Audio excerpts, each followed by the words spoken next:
Part 9 is the database setup.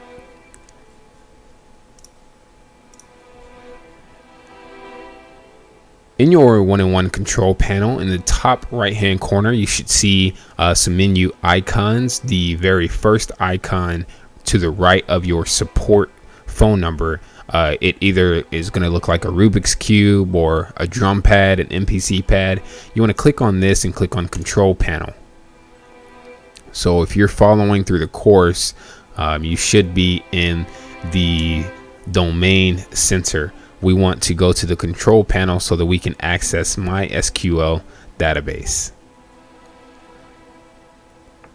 Okay, so of course there are two different ways that you can access MySQL database. If you're on the home page, you can go to the hosting box. I like to call these different sections boxes. You can go to the hosting box and click on MySQL database, or to the left hand menu and click on MySQL database. If you can't see the left menu, it'll be in the hamburger icon on the top left corner of your screen.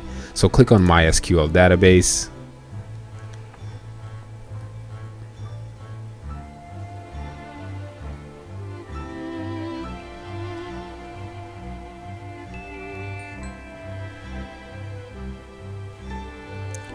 I'm going to go ahead and minimize this and open up our default folder.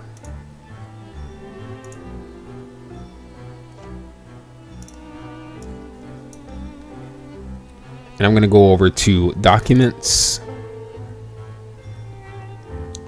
Passwords, and I'm going to double click Database.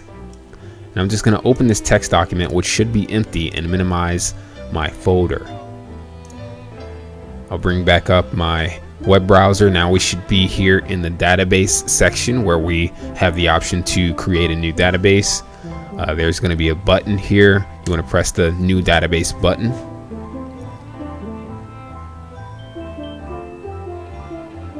Of course, give it a second to load.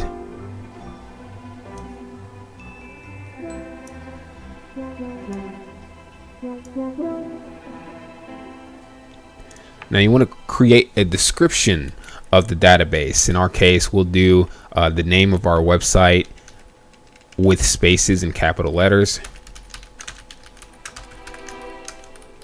So the purpose of creating a description is if you have a hosting account with multiple domains and you want to install multiple WordPress websites inside of your one hosting account, which is basically your own shared server. You have your own space on this server.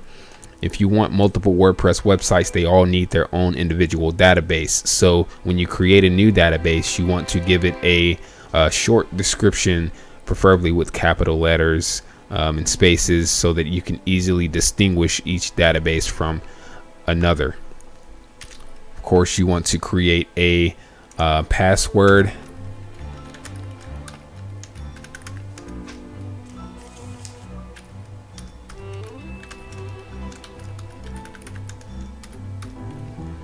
And click on Set Up.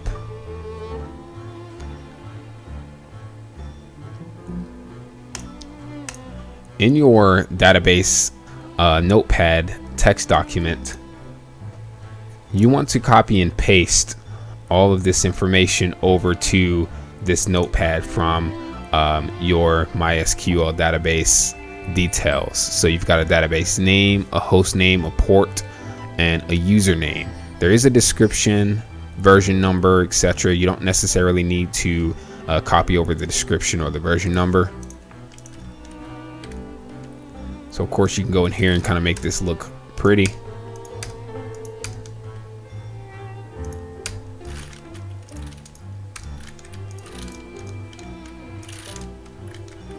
And add an extra line titled password.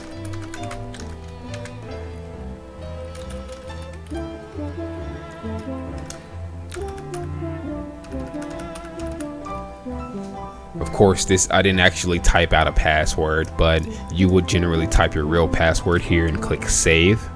And then you can close this. We'll actually keep this notepad document open. We're going to need this in the next video. But this was just the process of creating a database for your new WordPress website.